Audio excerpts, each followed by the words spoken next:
Hi everybody, welcome. Before we get started officially, let's do a quick sound check. We want to verify that people can hear us. Let us know in text chat if you're hearing this, and also let us know which region you're in, Astound, Astonish, or Imagination. And then once we get confirmation, we'll get started.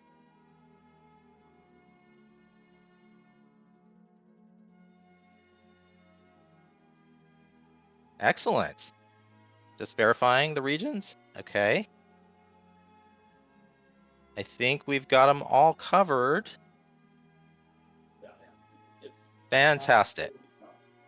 All right, let's get started. Welcome to our third in a series of town hall events with Linden Lab executives as part of SL22B. All week long, we've been chatting with various Linden Lab execs and team members to learn more about the past, present, and future of Second Life. Be sure to join us later this week for opportunities to hear from myself and the marketing team and the moles. For today, though, we are pleased to be joined by Second Life founder Philip Rosedale. Welcome, Philip. Hey, thank you for having me. What a pleasure to be here with everyone. It's great to have you. You have a few opening words for everybody before we get started with the Q&A? Well, yeah, we've got lots of good discussion to have and lots of good questions already, so I'm not going to spend much time right now except to say just a huge thank you to the hundreds of different people, creators, who've come together to build these birthday celebrations. And of course, that's 22 years and going strong. So, and in addition to that, I'm quite sure that some of the creators that are out there that helped with this year's birthday celebration have helped with all of them. So, huge thank you to everybody. And let's, dive into the fun of all the conversation. I see so many familiar faces in the audience too. I think you're absolutely right. A lot of folks that have been here for many, many years. We asked our community in advance to submit questions, and we got, several hundred, a little over 100 advanced questions for us. And of course, there's a lot there to cover. We pulled out some of them, and we've organized them to get started by theme or topic. And I think I'm going to jump in with the first question that I thought I saw the most towards you that people have a great interest in. When people think of Philip Rosedale, they think of vision and all the pioneering stuff that you've done. So maybe share with us a little bit about your long-term vision for Second Life. What might it look like in 5, 10, or even 22 more years? Well, for those who know me, the long-term vision thing I could talk about for more time than we've got and all day and until everybody got bored. But so I'm going to pick a short time scale to answer on. I'm going to talk about just the next few years.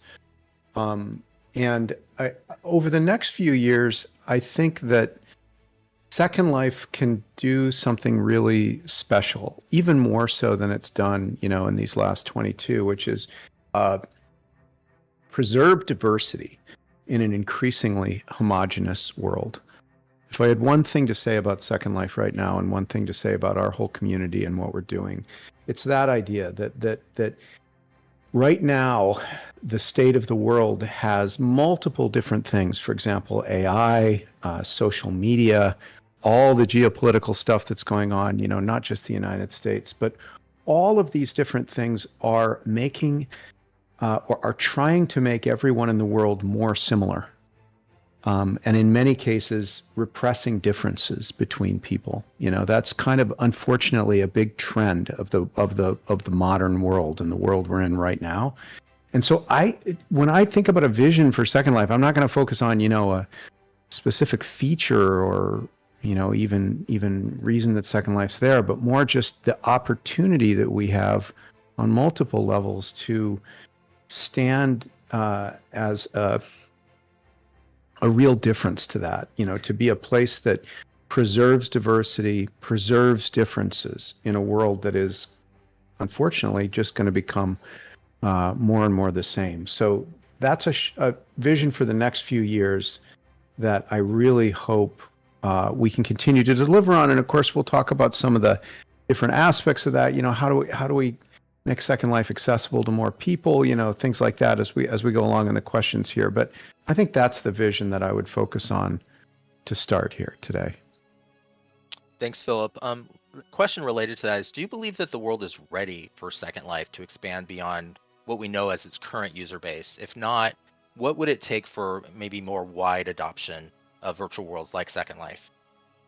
Well, that is also obviously one of my favorite things and that I think about a lot. And it's kind of amazing, right, that we've been around for 20 years and we are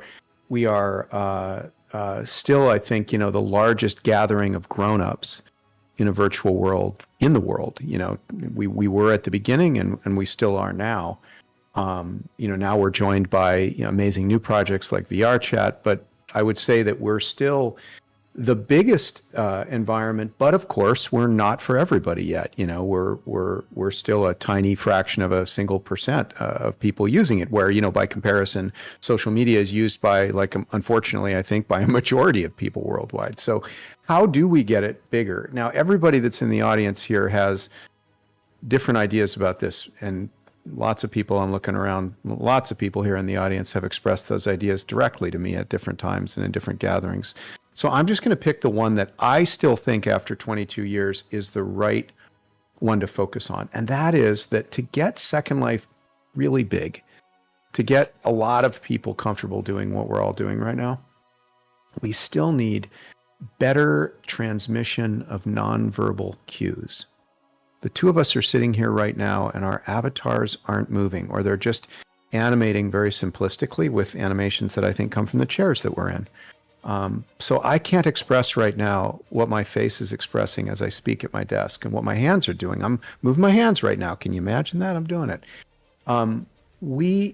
I think that the way we're going to take this wonderful experience that we're having here every day, and this day as well, and get it to hundreds of millions of people, and then maybe billions of people someday, we're going to have to express what our faces and our bodies are doing when we communicate.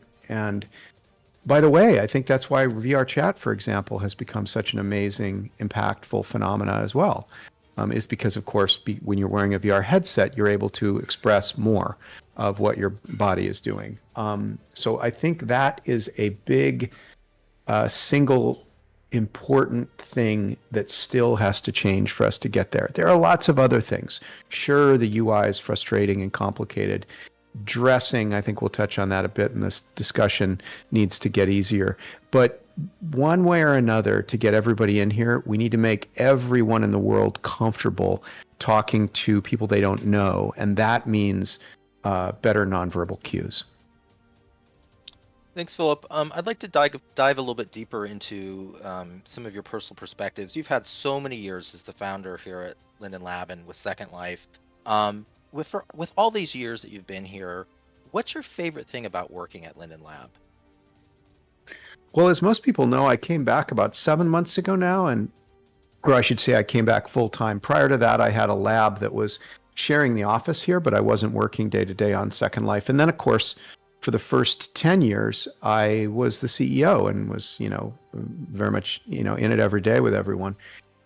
Things have changed a lot over that time, obviously. This is now, heck, the company is more than 25 years old now. I cannot believe that, or I should say, actually, I think about 25 years old. We started in the, late summer of 1999.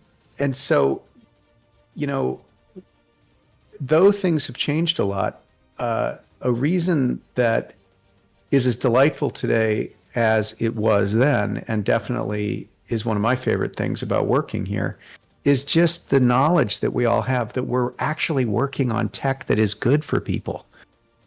Like, I mean, it's so depressing to make this observation, right? And it wasn't this way in the 90s, but like today, especially, working in San Francisco, I mean, I hate to say it, but I think the majority of people working in tech are working on things that are either that they are not certain what the impact is, or even worse, they're certain that the company's making money, but the impact on humanity is negative, which I think can be said about most of social media.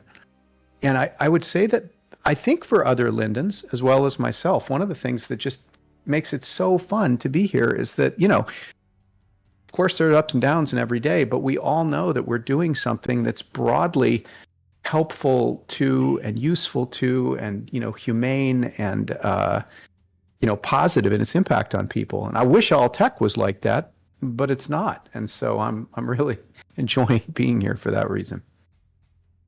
Yeah, and having been here a long time myself, it's such a great place to be. And it's not just like any tech job. I tell myself, and I pinch myself every day just how lucky it is to be part of something that has been so meaningful for people. It's not just like a typical tech job. It is something so much more profound, and we hear that from the community all the time. Thank you for Yeah. saying that. Yeah, and I mean, Yeah, I get those warm emails, like, and of course, as you can all imagine, everybody's pissed about one thing or another at different moments, and I respect that as well, and I get it. But you can imagine, I get a lot of good emails where, if you were working on something like, I don't know, pick a thing, Waymo or something, I just don't think you get the messages that we get. So anyway, I love it. yeah, so many stories we could share, right, about the lives that have been changed. But yeah, very much so. Of all the things you've created in Second Life, if you can pick one, which are you most proud of?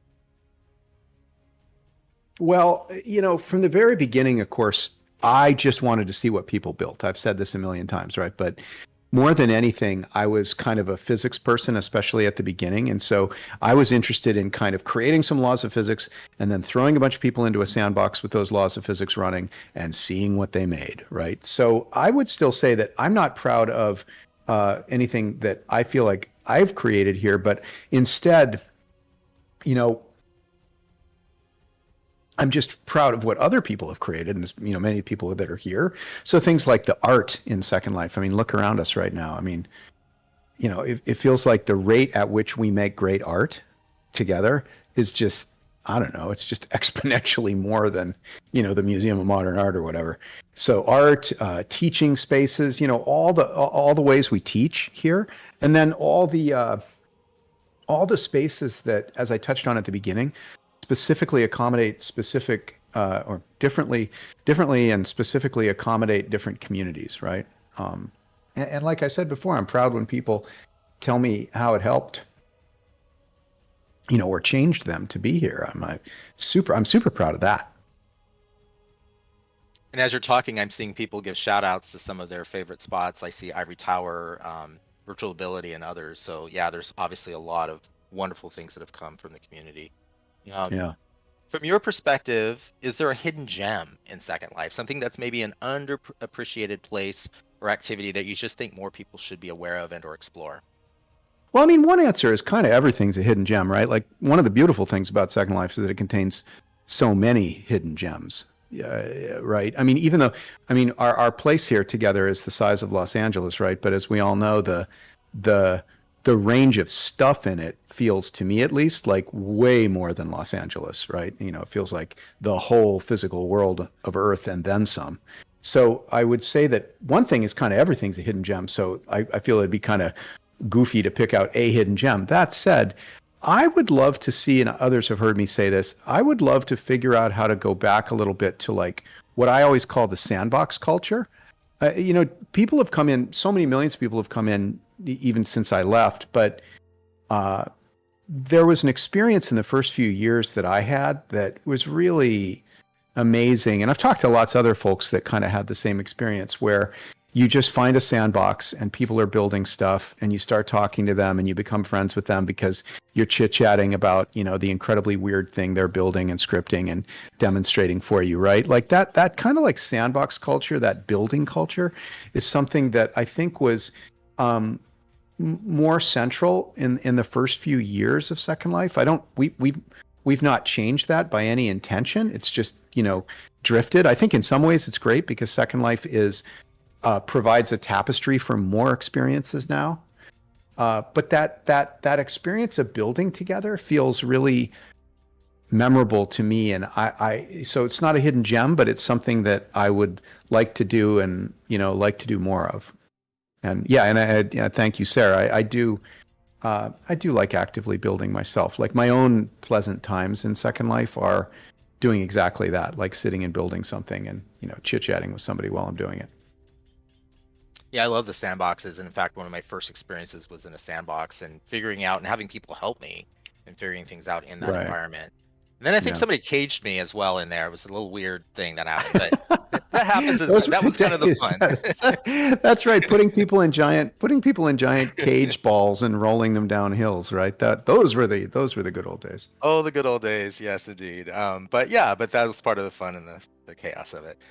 Let's shift gears a little bit to platform features, tech, and you even talked a little bit about VR chat earlier, so maybe VR even.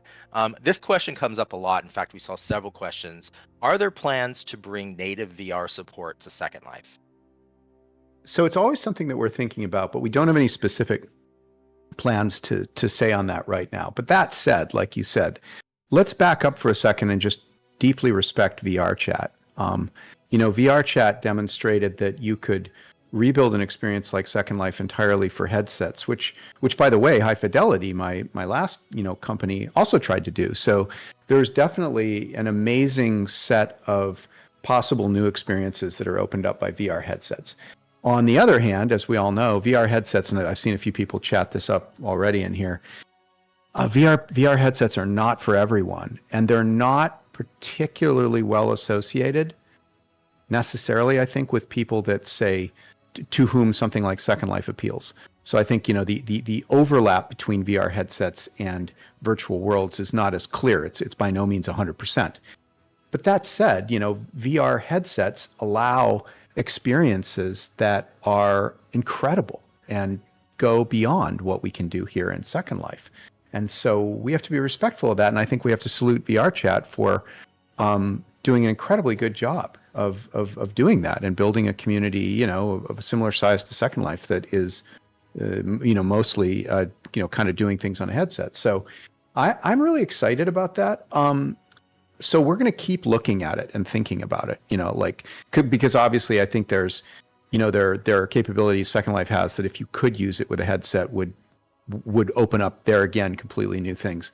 I see somebody mentioning Resonate, by the way. Yeah, shout out to Resonate. Resonate is just amazing as well. I probably kind of don't mention it because it doesn't have as large a population, but its technical capabilities are absolutely wonderful, and I've spent a bunch of time in there too, and I have a ton of respect for the creators of Resonate.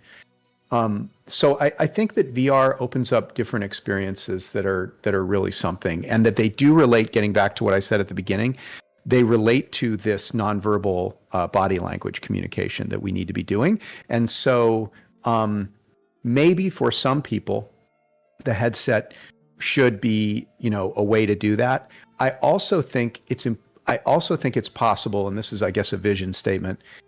I've done some work on this myself. I've seen other people doing it. I believe that it's possible to create the experience of wearing a headset without wearing a headset by using AI and by using cameras like your webcam, maybe more than one of them, to look at maybe your whole body, and then control your avatar, using those motions. I have a feeling that there might be an in-between that conveys more body language in that way, but doesn't require that you put on a face toaster, as we all sometimes lovingly call it. But I do think VR support for Second Life is interesting. It's just not something that we have any announcements on today.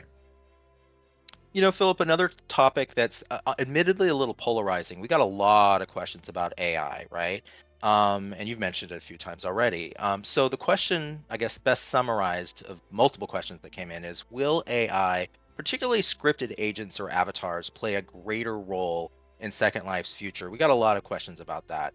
How do you address concerns that AI could just take over the platform? Well, obviously outside of Second Life in the broader world, which is, I have to say, my worry meter is much higher outside Second Life than inside Second Life with respect to AI. Yeah. Let me say that again as an opener. I think maybe it's important for people to hear. I'm a pretty sophisticated technologist. I'm very involved in AI. I'm on the board of a nonprofit called CIMC.ai for anybody that wants to look that up, where we're actually a bunch of very good-hearted people working on consciousness and the really hard problem, as they say, of consciousness in machines. So I'm doing a lot of AI stuff that's outside of Second Life.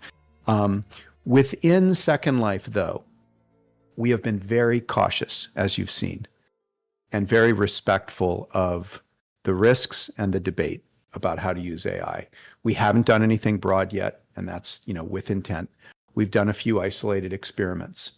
In particular, drilling down on Second Life, I'll say what I've said before, which is any use of AI that is made in here has got to end up by enhancing human contact, not reducing it.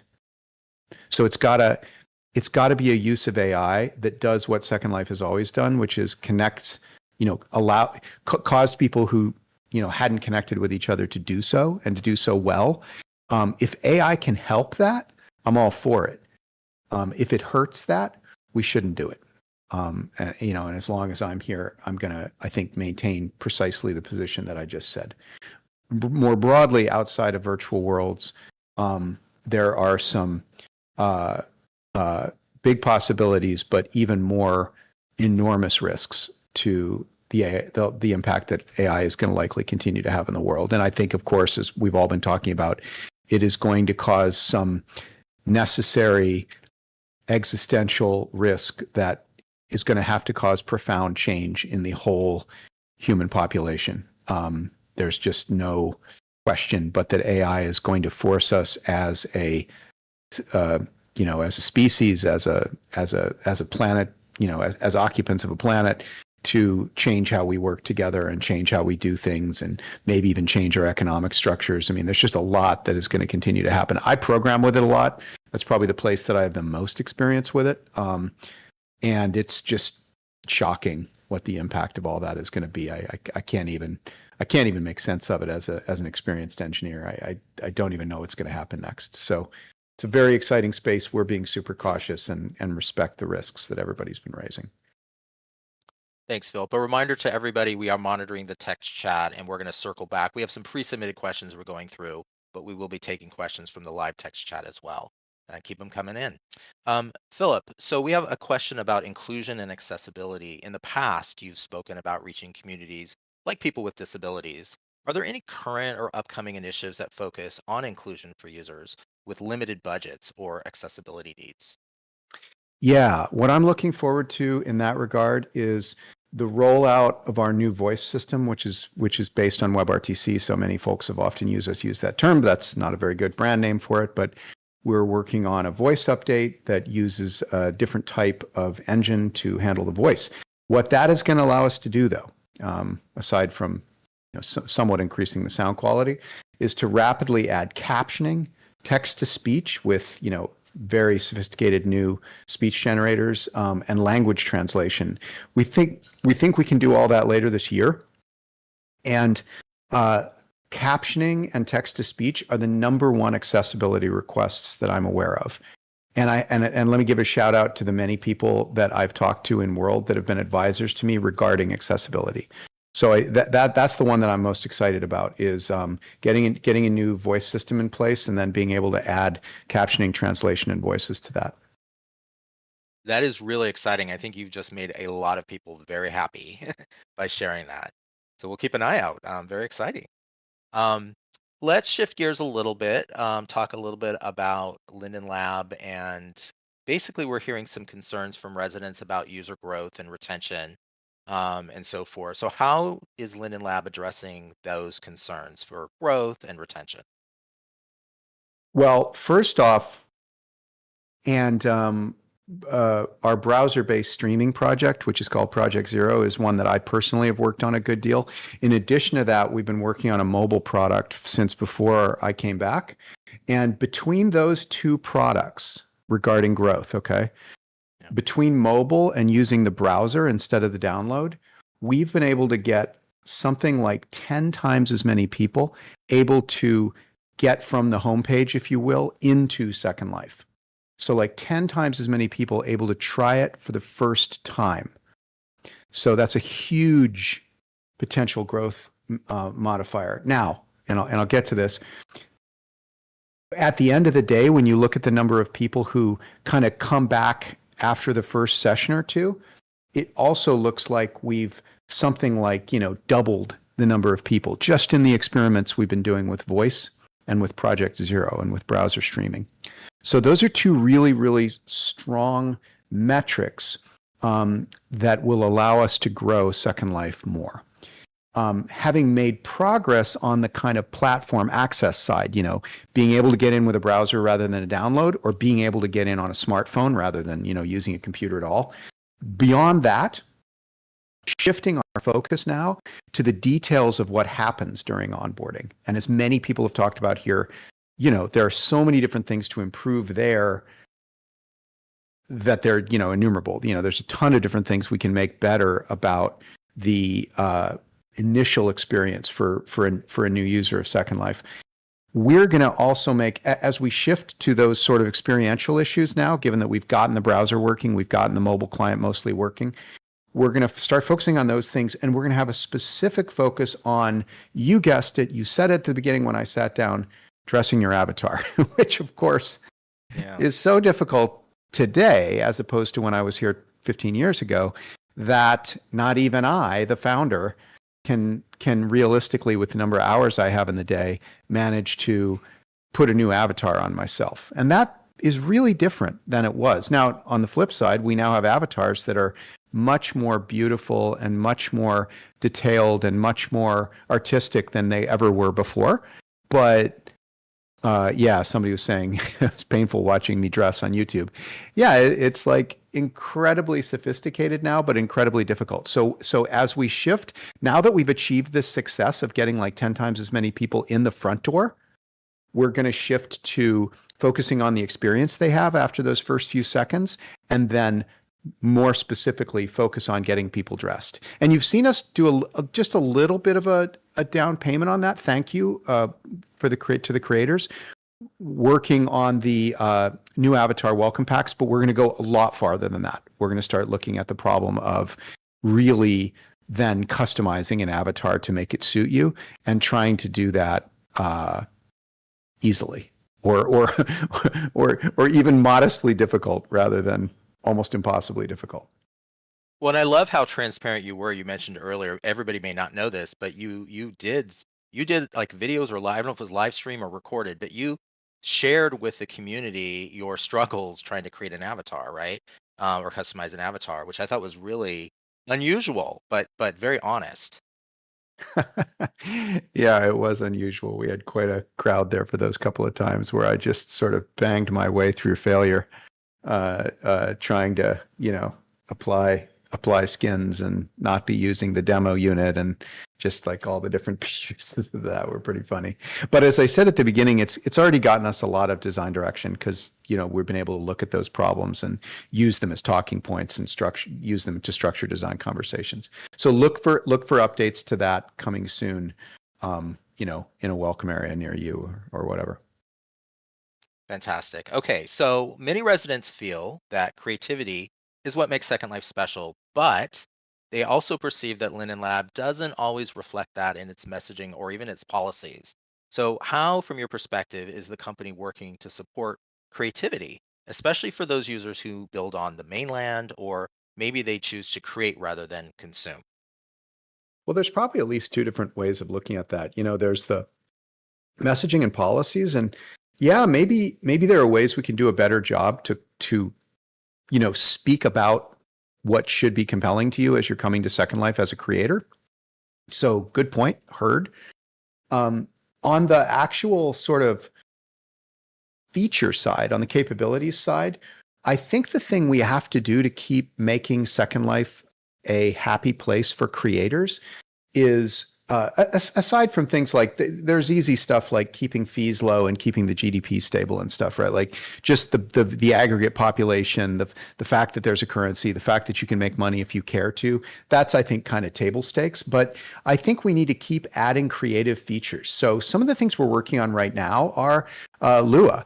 We're getting ready to support Lua as a scripting language on the main grid, and that's coming very soon. We're well into the alpha process on that, and then the next step for it will be the beginning of deployment on the main grid. For folks who know, you can go and use Lua on the alpha grid right now. The other one is GLTF. There is again a test viewer right now that allows you to import GLTF directly. GLTF is a modern, very well supported format that'll let people bring a lot more content into the world and use tools that export to GLTF. And of course, as many folks know, tools like Blender aren't planning on supporting the formats we use right now for very much longer. So I think those are things we're actually doing and doing this year. But I think broadly, we've got to keep adding new ways for you to make content, and we do. I mean, I think it's always important. I think we got a question coming up regarding where we put our priorities, and we can touch on that a little bit more there. But those are the things that I think will keep moving things ahead. Okay, great. Actually, you want to address that right now, like the priority question, or should we save that? Oh, I guess yeah. I'm jumping. You know, the priority question is, you know, you may wonder what, you know, how do we prioritize like bug fixing versus stability versus like, you know, people have talked about shiny. You know, we always talk about shiny. You know, anything that's a new feature is like shiny. I was thinking about that for this conversation, and I think one of the things is it's a little harder to see the behind the scenes stuff than it is like the new feature work. So one thing I wanted to say to the group is, for better or for worse, whether you like it or not, the fact of the matter is, for any release and at any given time, I would say, at least for the 7 months I've been back, about 75% of our development effort is toward infrastructure, maintenance, performance improvements, and bug crashes and fixes. So it's like stuff that is either driven by problems that come up in world, driven by things like, say, I don't know, something as obscure as DDoS attacks that are coming at us from various directions, upgrading the platform, you know, moving something from one part of Amazon to another part of Amazon. That consumes about 75% of our development efforts. And as we've touched on before, you know, our whole development team is a little bit under 50 people. So those are the folks that are working on that. So about 75% of people at any time are working on the back of shop lag stability stuff and keeping the wheels on the car, if you will. And about 25% of us are working on, I guess, what we all at one moment or another call shiny, you know, changes to the platform that are new features, or in many cases, things folks are asking for on the feedback portal. So yeah, I just did want to touch on that. Thank you. And maybe this is semi-related, but and this is a pretty direct question about our profitability. So is Second Life still profitable as a platform, and how does that profitability influence the development priorities of the platform? So I mean, you kind of answered that, but maybe the profitable part of it we didn't address specifically. Yeah, well, for those who don't dwell on our finances, and I suspect that's at least some of you, Second Life has been really fortunate in that, you know, because we offered a very powerful experience that we were able to charge money for, you know, in a couple of different ways, you know, land, you know, fees, things like that. We got profitable as a company really early. Like, I think the moment of sort of break-even profitability, if I remember correctly, was sometime, I think it was sometime in 2006, right? So that's amazing. And we have, over the years that have passed since then, we've increased our profitability a bit beyond that. So yes, we are comfortably profitable. What that means is that we will be able to continue to do what we've done for the last more than 20 years now, which is basically set our own course. We don't have a critical product market fit or monetization problem that is causing us to, you know, beg investors for new capital or something like that. So we continue to do what we've always pretty much been doing, which is sustain profitability so that we can choose where we want to take things next and not have to raise money to do it. Great. Okay, the last pre-submitted question is really kind of an elaboration on what we've been talking about. So some residents ask that Linden Lab prioritize, again, fixing lag and platform stability over these shiny, as you mentioned, features. How do you balance the infrastructure maintenance with innovation? Is there anything more you want to say about that? I mean, I think I pretty much said it. It's harder to keep this thing running than even I had thought coming back, to be just completely transparent. You know, like there's this sort of Elon returning to or buying Twitter and, you know, firing everybody. Like, I would say the experience, or Doge or whatever, the experience that I've had coming back to Second Life has been more or less exactly the opposite. Everybody is doing good work. and is pretty much flat out. There's not a lot of things that we could just stop doing. And that's kind of what drives that 75% number is that we are most of us are occupied gainfully at all times on just keeping this thing running. Great. Well, we have sort of a backlog of text chat questions, so some of them go back to Yeah, earlier comments. I'm going to let's jump do it. in, and again, we're just curating from them, so we may miss a few, but we're going to try to get as many as we can. One person made a comment earlier in the conversation. You talked a little bit about nonverbal cues, and we talked a little bit about VR. So this was a comment slash question. The thing about nonverbal cues that you mentioned was interesting, but doesn't Philip, that's you, think that one of the pluses of Second Life is asynchronicity? That's why, for example, a lot of folks prefer text chat to voice. Yeah, I love that question. I don't, well said. I don't want to dismiss the fact that there are many nonverbal ways in which we communicate in Second Life, right? Like, look at all the inventive ways people use not just the text stream, but like actual actions and behaviors in Second Life as a very sophisticated way of communicating in ways that are not possible in the real world. So, I totally do value Second Life for that. But that said, what I mean is that when you take like a couple of people off the street and you put them in different rooms, that they've never met each other, and you make them avatars in Second Life, and you park them, in some interesting place in Second Life and have them chat with each other, what most people will say is, "I'm really uncomfortable." When they're done, they'll say something like, "That was a trip." I mean, obviously, anybody that sees Second Life for the first time is going to go, "Whoa!" But what they'll say after that is, "As much as I thought that was interesting, I don't feel comfortable interacting with people that I don't know without body language." When we do these tests, people don't know it's body language they're missing, but that's why we get paid the big bucks. Is over the years you vector in on this and you realize that's really what's going on. And so I'm not diminishing the appeal of communicating in advanced and sophisticated ways, as we've all in many cases invented here. But it's just that there's some table stakes around feeling comfortable when you're talking to a stranger that, as we all know, Second Life makes a bit harder. And so there's this learning curve where you've got to get comfortable with that, or you've got to learn nonverbal, asynchronous, as the person said, ways of communicating. So that's a great observation. The next question goes back to a little bit about the Project Zero. So will the Project Zero be free later for people with smaller, I guess, lighter weight PCs?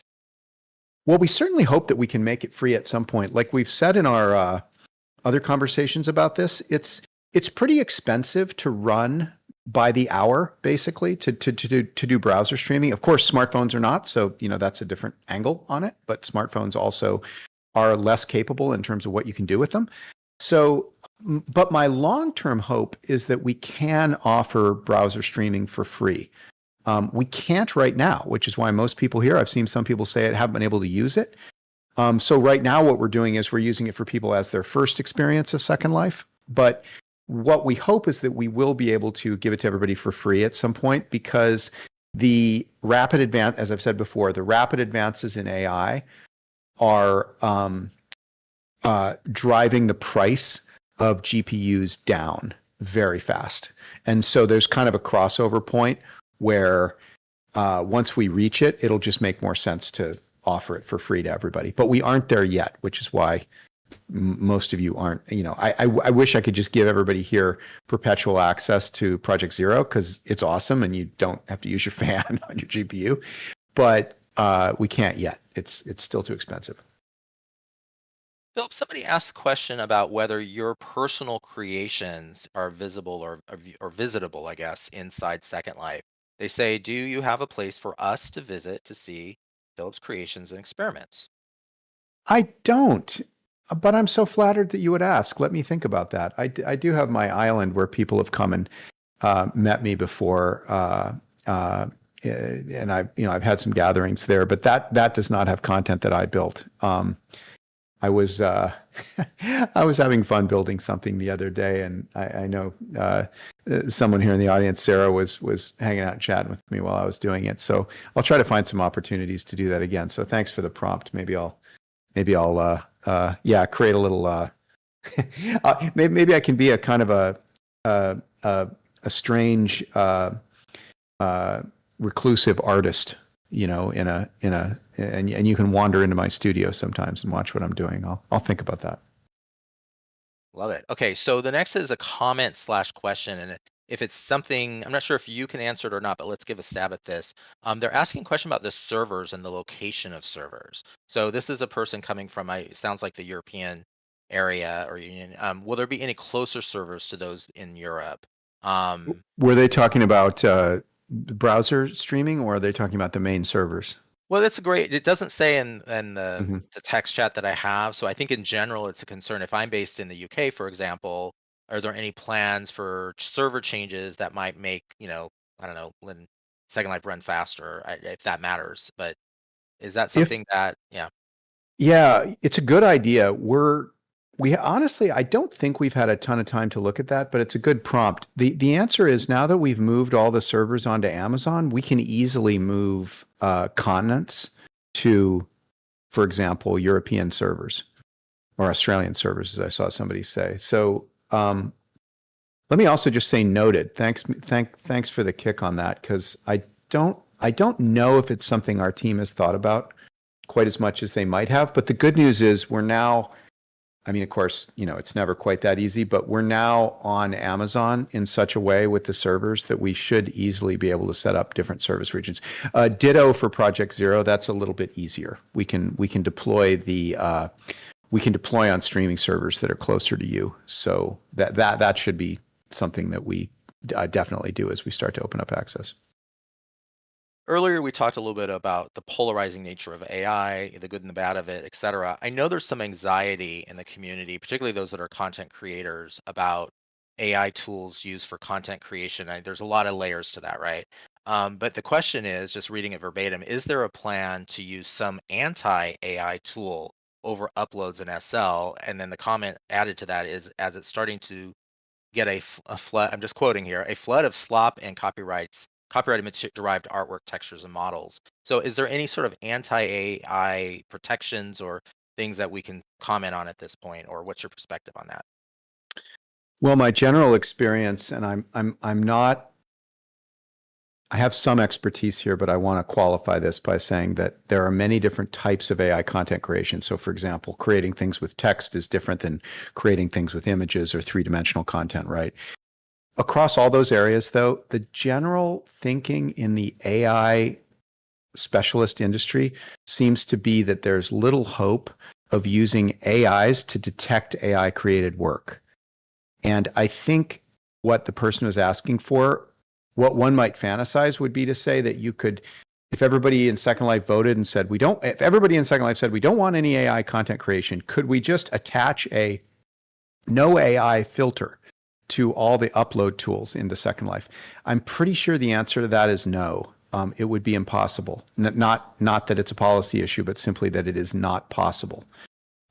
Unfortunately, AI is moving so quickly at this point that its ability to outstrip any kind of, it's like spy versus spy. The ability to hide AI content from an AI, even using an AI, it doesn't look like it's going to work.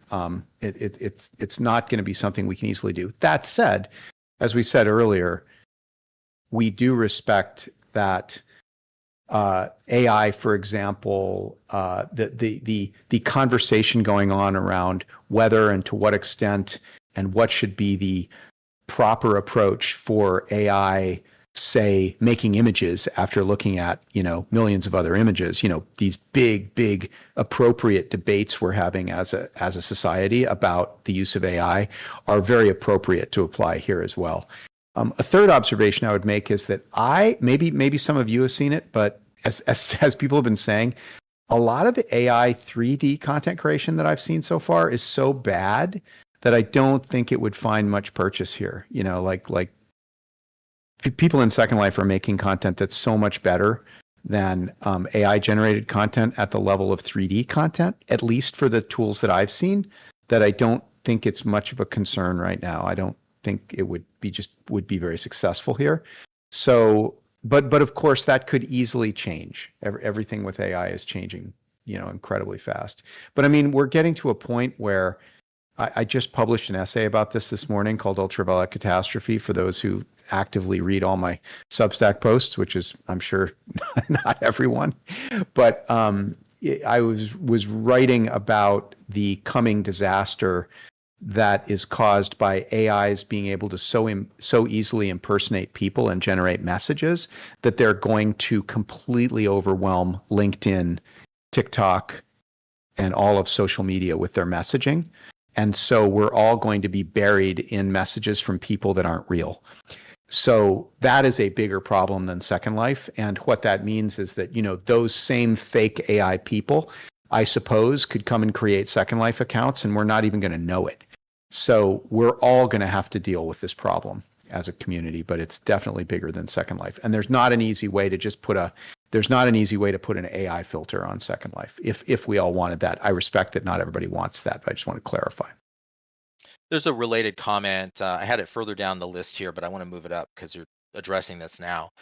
They basically want you to know that are we aware, Philip, you, and then of course all at Linden Lab, aware of a recent survey by New World Notes, our good friend Hamlet over there, in which I guess he found that approximately of his surveying of Second Life users, that 70% of people in the survey were against AI generated content. So I think they just wanted to note our awareness of that. And then you kind of addressed the question about what our stance is or what we may or may not do to protect folks. But I think it was just sort of a nudge to get that on our radar. Yeah, I mean, with Second Life being so creator centric, I would respect and expect that type of a number. And I again, as I've said before, I think everybody understands we're definitely kind of on this. We're not doing anything quickly. We're thinking about these broader issues, like I just said, fake people outside the world coming in, and we're gonna keep thinking about it. I think the good news is, because of where we are, San Francisco, because of who I am, having worked with a number of other AI companies and having a lot of good industry relations with people, I think if anybody can figure out what to do right with AI, we probably will. I mean,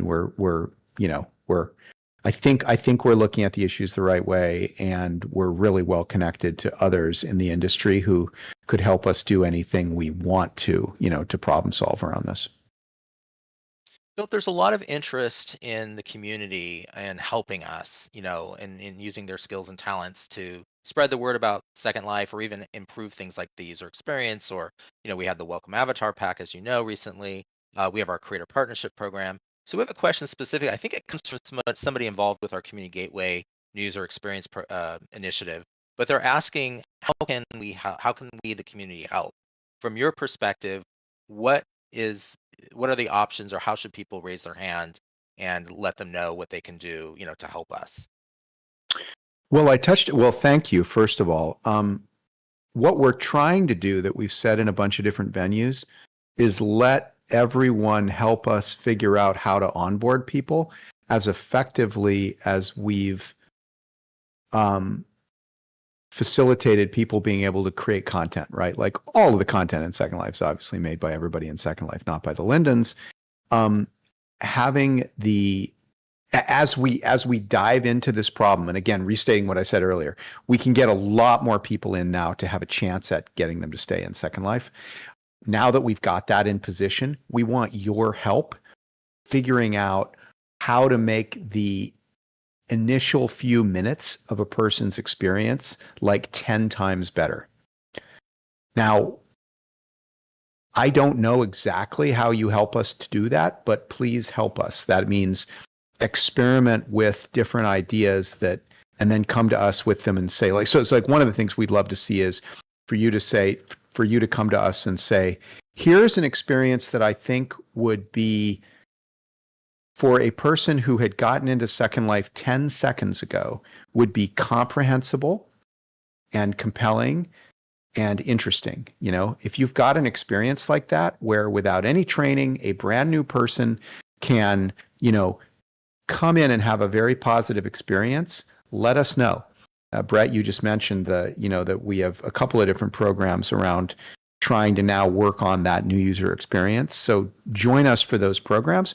As I said before, we're also very specifically looking at the design challenge of how to get people dressed, but how to get them dressed that is quick, easy, and fun, but also exposes them to all of the content. Like, we recognize that, if the new user avatar creation experience was something that felt like, making like a me on Nintendo or something, for those who know that reference, that wouldn't make any sense. We've got to figure out how to change the software and change the in-world content to get a brand new user able to create an avatar that really speaks to their needs, quickly. I saw somebody write fast, easy, and fun. That's touche. That's pretty funny. I think that was one of my code words for direction back in the 2010s or something. We have about 10 minutes remaining, and I've got a handful of questions. We'll try to rapid fire sneak these in here. So we have a question. Well, you'll probably love this question given your background. They talk about spatial audio. And so they believe that spatial audio support for music and media playback is just indispensable. Do you have any plans to consider implementation of spatial audio in the future? Well, let me back up and say why spatial audio has been such a pain in the butt. For those who don't know it, Bluetooth headsets don't support spatial audio. What do I mean by that? Before you go, wait, they do. Bluetooth devices, including Apple headphones, do not do stereo when the microphone is on. Let that sink in. It's a terrible problem. So when you're using your mouth to speak, when your microphone is turned on, Bluetooth headphones cannot present stereo to your ears. That means we can't do spatial audio when the microphone's in use on Bluetooth devices. This, I must say, is one of the most frustrating things and makes me so angry at Apple, because it's Apple who could fix this. All they have to do is a firmware update, and they could move us into a new world. But one of the reasons we've not hustled more on spatial audio, especially given what amazing software we have for it, given both High Fidelity and Second Life, is that I don't know how many people here are using Bluetooth devices, but sadly, I fear it's more than zero. So that's a problem we have to get past. That said, I think that spatial audio will get fixed. That is, Apple and Bluetooth will support spatial audio correctly with mics on. I'd say in the next year or two. So we definitely will then embrace everything that you can do with spatial audio. And I do agree, of course, High Fidelity. You have to have spatial audio to have group conversations be comfortable.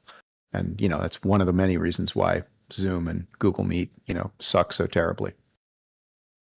We have a creator tools question for you. First, a comment. Some time back, Second Life was a place that people came to make virtual things.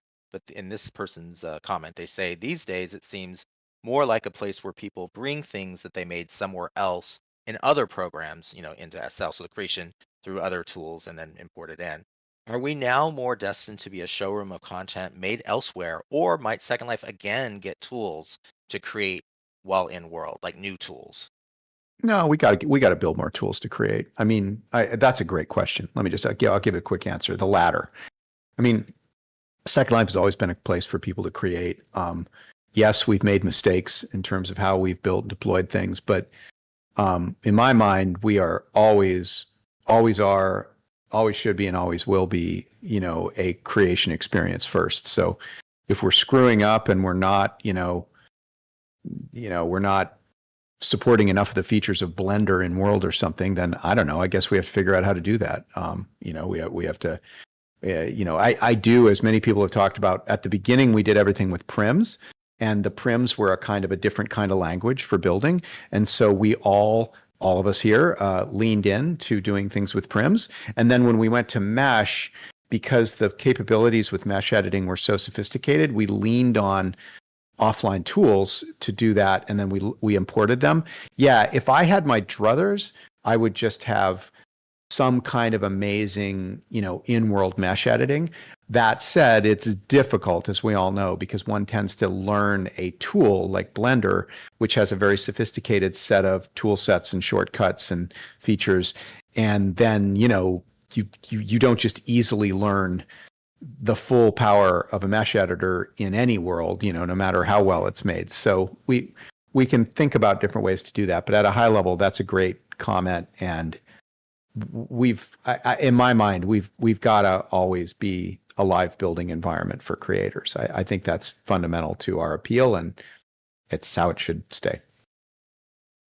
All right, Philip, we're down to our last 4 questions. The first of them, and this is a fun one. So Sarah has said, could Linden Lab please rebuild a replica of Linden World in the Second Life grid for those of us, and there are many of us, who never used it back in the day, and they would like to experience it for the first time? Have you ever given thought to that? What a wonderful idea. I don't know how we would do it. Andrew the other day gave me it's a funny question. Gosh, I'm trying to think how we could intern someone to come to the office and do this. The easiest way to do that would probably be to get Linden World running again. I see somebody asking, what is Linden World? If you go to my homepage, which is rosedales.com, there's a video on there of Linden World, and you can look it up on YouTube too. But if you look up like Torley and Linden World or Welcome to Linden World, there's a bunch of people that have put this video up. But there's a famous video that showed Linden World, which was the version of Second Life before Second Life. It was the alpha of Second Life, basically. Before launch, and it was a completely different place that was probably like 9 Sims, I think, and it was a small downtown, it looked more like kind of American, small town American, city block sort of thing, and it looked very different than Second Life does today. And it's where I was mentioning, I see somebody with Primitar. That's amazing. Somebody's walking back there with Primitar. You should roll that thing up here so other people can see it. It's fantastic. Primitar was an avatar that was built entirely out of prims, basically, that we used to have for all the avatars. There's just a lot of fun differences. So yeah, we can take that at one under advisement. I think the challenge is we'd have to get Linden World running again, because it was a good bit of content and much of it was user created. So it wasn't just the town square. There were a bunch of cool buildings that were up in the hills around the town square. But it would be absolutely fantastic to see it again. I love it. If we can think of a way to do it, we'll explore how to do it. But it was quite a bit of content. Yeah. By the way, I think Sarah I'm just looking at chat, is saying, I'll do it. So, very interesting there. Okay, so last 3 questions. We have a question. The first one, really about the mobile app. Are there plans to improve the mobile app so you can see your avatar and your surroundings, presumably better when you are chatting? Well, to my best understanding, we've created a really strong asset for ourselves, by the way, which is we have a Unity renderer. That's actually pretty cool. And it is the renderer that is used for the mobile app, but I've also seen it used on desktop as well. So we have a full Unity renderer. It potentially could also be a stepping stone to VR. There's a lot of good reasons to have that. So we did a bunch of good work there over the last couple of years. I was not involved in it. This was done before I got back. And it's very, very nice work. So there's a solid base there that we can use for a lot of stuff. My understanding is also that the mobile rendering is actually pretty fast. So I think basically, yeah, or in the coming quarters, you should see us do things like be able to render more avatars, be able to render, with a greater draw distance. It's surprisingly fast. And of course, mobile nowadays is, mobile devices are just incredibly powerful, as per Moore's law. So we're, I think we'll be able to get there. I think we'll be able to drive it. And I think we made the right call by essentially porting the renderer to Unity for that project.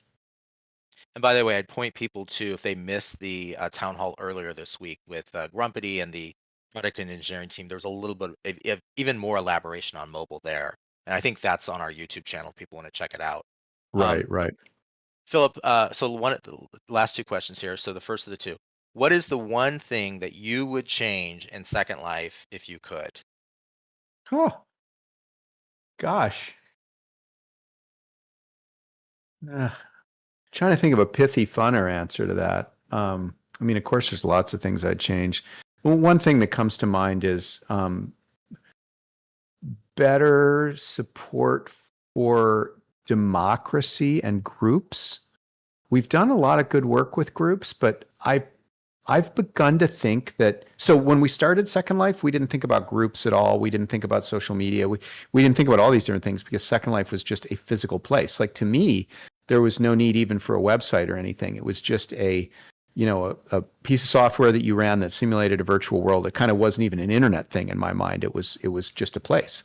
And as the years have gone by, I've looked back and realized, wow, there are things that came out of Second Life that I completely didn't expect. And the one that is really speaking to me today, and that I talk about a lot, and then I'm going to write more in my essays about, is the way that self-governance tends to be done through group membership. We all belong to many different groups here in Second Life, like I think on average like 100 or something.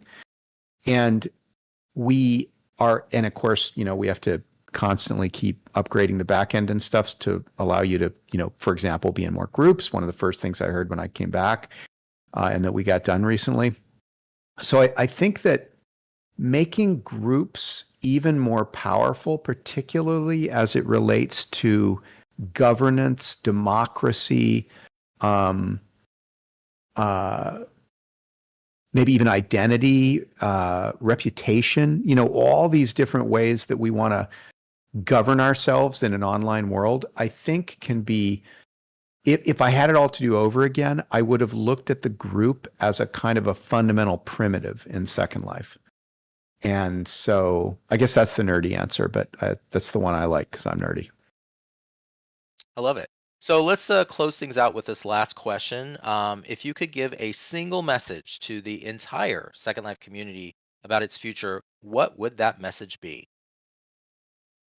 Well, I think I'd go back to the very beginning and just say, as I touched on at the beginning, everybody here, all of us, should be proud to have been part of what is now more than 20 years of an experiment in demonstrating that online experiences, something you do online on your computer with other people, can actually bring people together and make them happier and healthier, as opposed to making them lonelier and angrier, which sadly seems to be what we've done with most of our, technological product time in the last decade or so. So I think everybody here should be proud to have been part of an experiment showing us that online experiences can bring people together and make them happy. And the hope that gives to the world is something we all need right now. We all need to see, the whole world needs to see that you can use technology to bring us together. It is not just a force for evil, and so I think everybody here should be incredibly proud of having been part of that experiment and hopefully continuing to be a part of it indefinitely as we carry on. So thank you, everybody.